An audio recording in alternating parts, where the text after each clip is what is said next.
Should I? Let me, oh, okay. Sure. Okay, so here is a question. I have to be quick because we've actually used up our time here. We're going an extended time now. This is your extended cut, okay?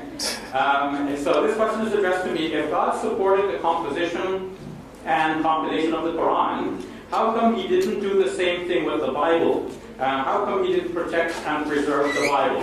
So I'm glad the question is asked because sometimes your non-Muslim friends will ask you the same question and you need to know the answer. So I treat it from that perspective.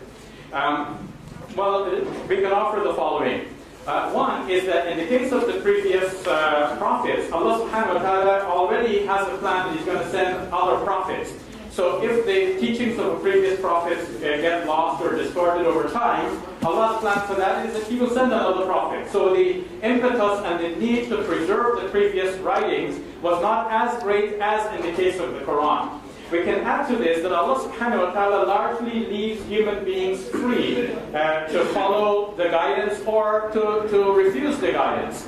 And he intervenes, if we use that term. Intervening is not the right term because intervening would almost mean that God is like basically leaving things to run and then once in a while he comes in like to correct things. But he doesn't come in. God is continually looking after the universe and the way it operates. But what I mean by intervention is not that he leaves it all and then eventually he intervenes. What I mean to say that he largely lets people exercise their own volition and do things the way they want, whether for good or for bad. But he does not tolerate some things. So he puts limits on the extent to which people can do evil. So people have been changing the previous scriptures and he's allowing them. But he preserves the previous scriptures to such an extent that he wants to make sure that a basic level of guidance is still available to the people according to his good wishes. And then, in the case of the Quran, he knows that this is the last prophet, this is the last book he's going to reveal, and this has to be preserved for people up until the Day of Judgment, so he promises to preserve the Quran.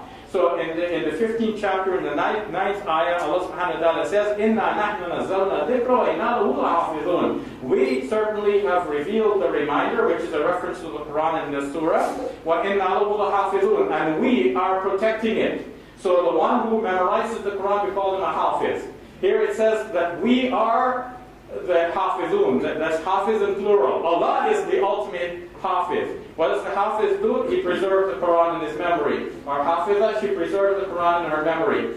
Allah is the ultimate hafiz. He preserves the Quran through his whole grand master plan. By comparison, when he refers to the previous scriptures, he says that the priests and rabbis, they have been made they have been entrusted with the preservation.